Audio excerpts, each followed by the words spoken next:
Hi, Jess. So for all of our supporters out there, today I am talking to Jess Panagyres. I hope I pronounced that correctly.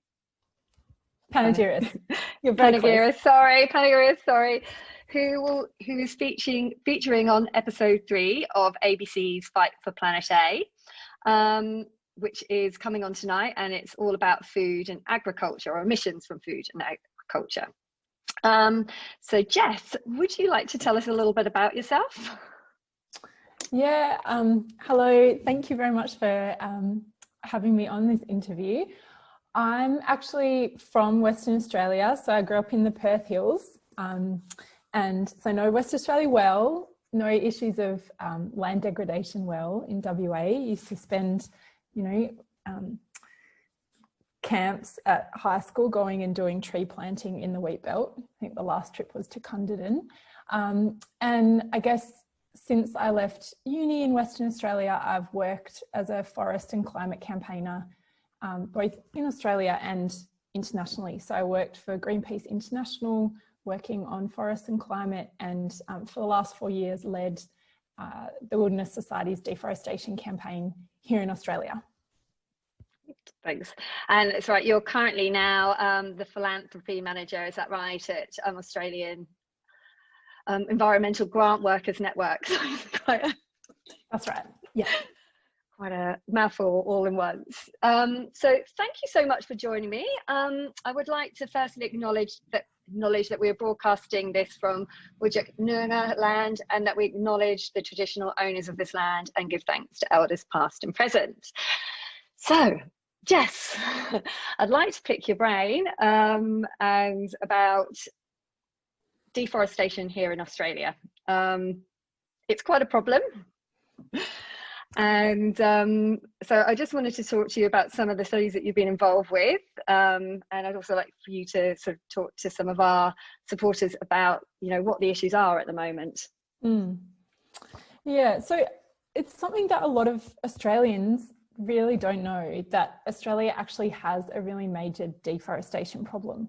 So in the last few years, deforestation rates have really escalated across Australia, and Australia is now actually on a global list of deforestation hotspots alongside places like the Amazon and Borneo and Congo. Every 2 minutes in Australia, an MCG-sized area of forest and bushland is bulldozed, or maybe, because I get to talk to a West Australian audience, maybe think about the Wacker or Subi Oval or something like that. We do have a lot of supporters from over east. And so this has largely occurred because state governments, led by Queensland under Campbell Newman, but followed by the New South Wales government, really weakened their land clearing laws. And so, 50% of Australia's forests and bushland has kind of already been cleared or significantly degraded since colonisation. And now, unfortunately, in the last couple of years, our deforestation rates have really escalated again. And that's having huge impacts on a variety of things that we value. So it's estimated that these current rates of land clearing in Queensland and New South Wales alone are killing 50 million native animals every year. And that's just New South Wales and Queensland alone. It's that's also horrific. It's terrible. It's a real, the RSPCA in Queensland, for example, said that land clearing is their #1 animal welfare issue in the state. Because obviously when the bulldozers run through a patch of forest and bushland, it really harms any native species that are living there. And they're either killed instantly if they're hit by bulldozers, or they've lost their home. So they're lost habitat. They've lost their habitat. So they're more prone to, being attacked by feral animals or being struck by cars. So there's a huge impact on our native wildlife, but there's also a huge toll on the climate. So the federal government's emissions data shows that deforestation alone annually is responsible for nearly 10% of our annual emissions. So I think 9.4% to be very precise. And we've got quite a bad emissions record, as we're finding out. So, you know, another thing. That's right. And you know, the kind of annual emissions from deforestation and land clearing are only part of the picture, because they can't capture the fact that we're also destroying a carbon sink. And we all know that intact vegetation, biodiverse landscapes are one of the best tools we have in the tool belt to fight catastrophic climate change, because they can actually store carbon. And that's why the UN, under the Paris Agreement, nations signed up to protecting our greenhouse gas emissions sinks. But unfortunately, when you allow broad scale land clearing, deforestation, you're destroying the capacity of the land to store carbon. Yeah, and I mean, I guess from our line of work where we do restoration projects, a lot of what you're saying really resonates, because I mean, in some of the areas we plant up in the WA wheat belt, some of that's already been cleared, 90% for agriculture, and there's quite a few problems that have been caused by it, such as, you know, high amounts of salination in the soil. And I think, you know, as we sort of find when we do restoration projects, we're working with a changing climate as it is, because it's all been cleared. And it's very problematic to get it all up and running again. So for sure, better to leave it there in the first place. Yeah, absolutely. And, you know, there's an eminent land carbon scientist who you might have heard of, Will Steffen. He's with the Climate Council, and he talks about these sort of hierarchies of land carbon. And he says, you know, if you care about land carbon, which we all should, the first thing you have to do is protect what's already there. That's the best thing to do. The second thing to do is to allow what can regrow naturally to grow back. And the third thing is the active plantings. And so we need to do all of those things and regrow the Australian carbon sink. But, you know, it seems like a bit of a no-brainer that we should just stop chopping them down in the first place. Yes, it certainly does. Now, you talked about, because obviously they've relaxed their land clearing, which is pretty horrendous. Why have they done that? Well, actually, so what happened when Campbell Newman was the Premier of Queensland was he relaxed the state's land clearing laws, and that's when we saw this massive spike occur. But Queensland Labor in May of 2018 actually reintroduced deforestation controls to the state. And so the data's not actually out yet, but we would expect to see a decrease, especially in the rate of mature deforestation in Queensland. But unfortunately, the issue of deforestation or land clearing in Australia has become a bit of a political football. We have seen a lot of policy flip-flopping on the issue along party lines. And I think that's really tragic, because our forests and bushland are they belong to all of us, and they're so important for our native wildlife, but also for fighting for a safe climate. And so really we need to see bipartisan approach to protecting our forests and bushland long term. Absolutely, absolutely. And I guess your point, it's not just storing about carbon, you know, you said, and it's not just about habitat for wildlife, like we're so dependent on those ecosystems that they support, like we need them there. And yeah, so it's a massive asset. Well, it's more than a big asset, you know, it's an ecological disaster for us to keep losing it. Absolutely. And Australia actually has the second highest rate of biodiversity loss in the world after Indonesia.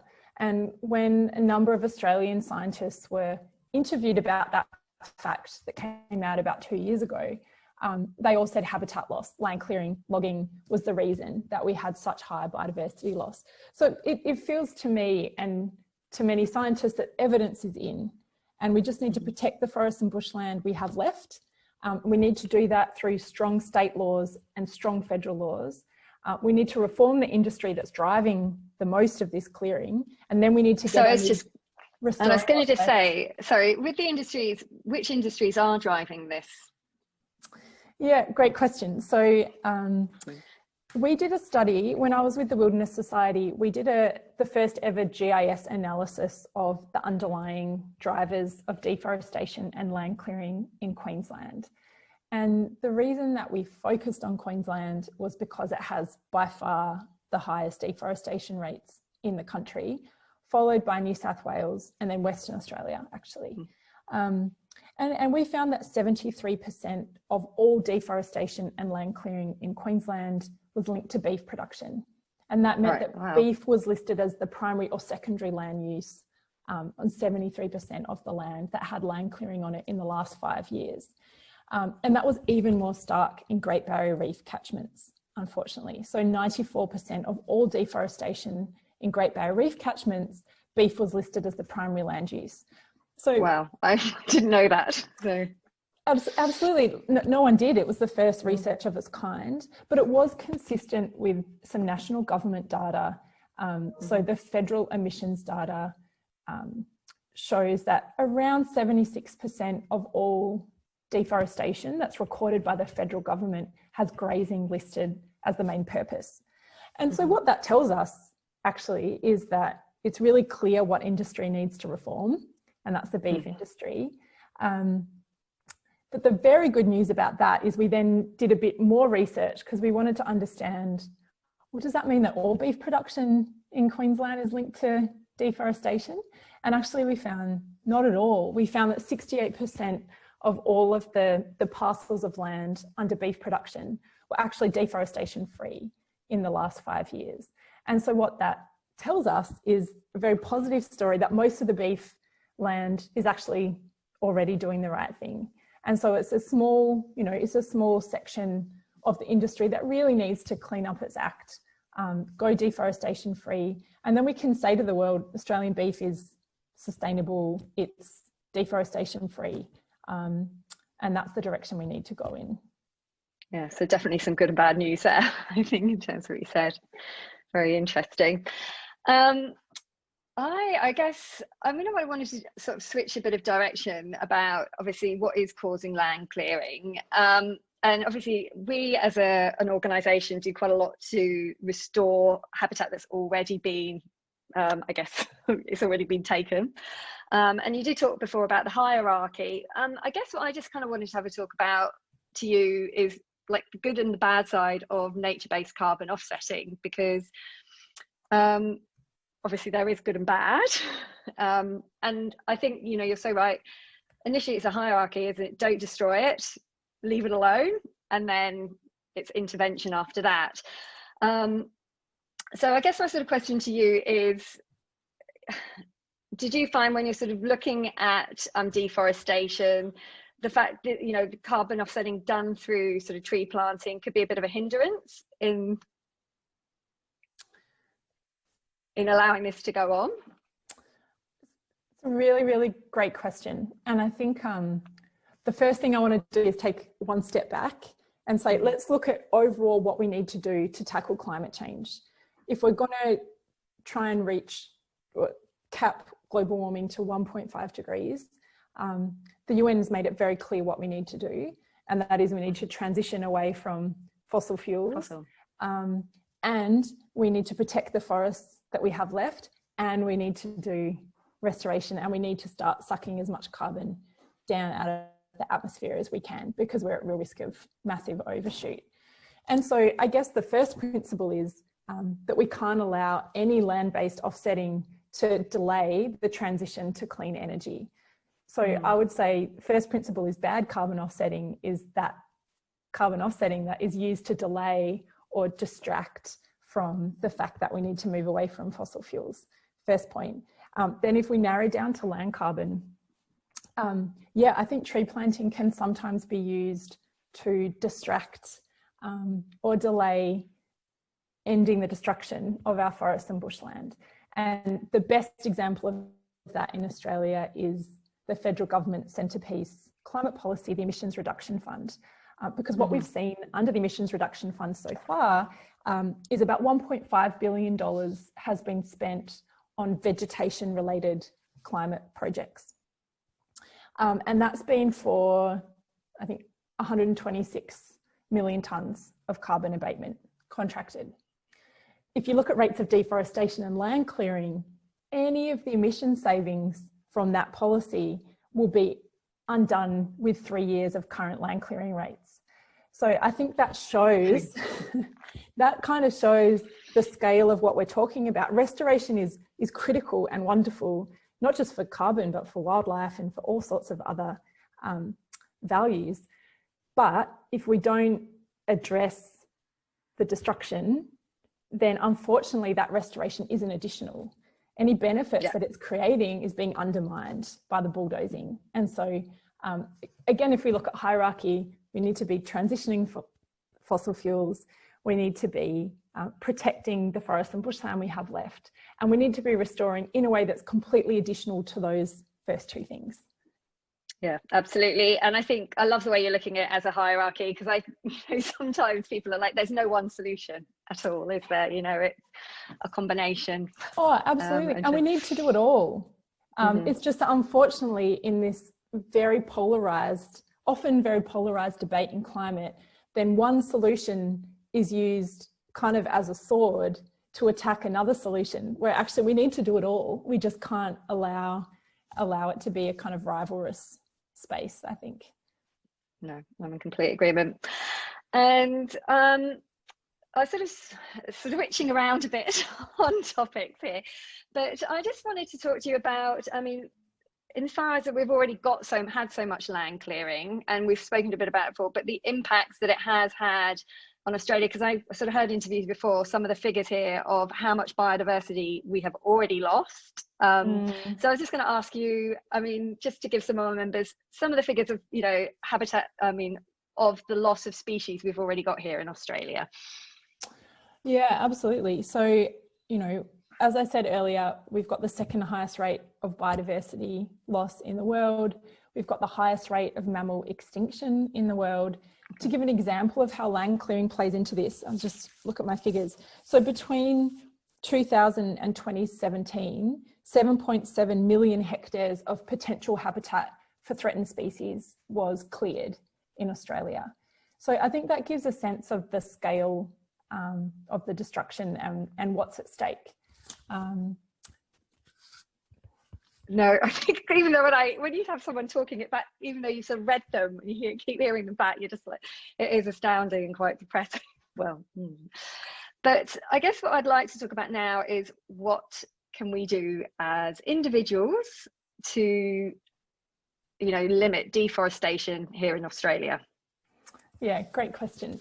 So there are really three structural solutions to the problem of deforestation. Firstly, we need strong state laws to protect forests and bushland because that's been proven to work. When Queensland in the past, in the early 2000s, had strong state laws on land clearing, the rates came right down. When New South Wales followed suit, New South Wales land clearing rates came right down. And when those laws were weakened, they've gone right back up. In New South Wales, for example, the rates of land clearing tripled almost overnight as soon as the laws were weakened. So that's the first thing, we need strong state laws. Second structural solution, we need strong federal environment protection laws, because as that statistic I just cited before shows, we're clearing millions of hectares of threatened species habitat that's supposed to be protected under federal laws. And most of that clearing's never even referred for federal assessment. So we need really strong federal laws. And the third structural solution is we need the corporations that are buying and selling beef to eliminate deforestation from their supply chains. So if they said tomorrow, you know what, we recognise deforestation in Australia is a very big problem and we don't want to be part of it anymore, we want to be part of the solution, they could just say, well, we're only going to buy our beef from places that aren't clearing habitat, that aren't clearing forests anymore. So those are the structural solutions. Then what can individuals do about it? So for the first two, for strong laws at the state and federal level, everyone can exercise their rights as citizens to talk to your local MP about it, give them a call, write them a letter, say that you support the strongest possible laws to end deforestation. In WA, there's a state election coming up next year. Federally, the federal environment laws right now are under review by the federal government. So anyone can write to their federal MP and say, I want you to strengthen environment protection laws and end Australia's catastrophic deforestation rates. And then for the third one, for the corporate solution, we're also consumers. And so everyone can go into their local supermarket or fast food chain and say, hey, I'd really like you to go deforestation free, so that when I come to you and buy my beef or my hamburger, I know that it's not destroying threatened species habitat. And we know that companies, supermarkets, fast food chains do respond to their customers. So those are the three things that I'd say individuals can do to help address those structural fixes. Yeah, which is awesome advice, because I've been chatting to my kids about it, who are feeling like obviously pretty worried and don't know what to do. And I said, that's it. You can start a campaign at school, and obviously, you know, and start putting pressure on people, you know, on the politicians as well. That's right. Because I think we all can expect that our governments and our corporations will do what they need to do to fix the environmental crisis that we're in. And we can be bold in asking them to do that, because they probably won't do it without being made to. Yeah, I think it's really important that everyone knows they've got a voice in this. So absolutely. speak up. Absolutely.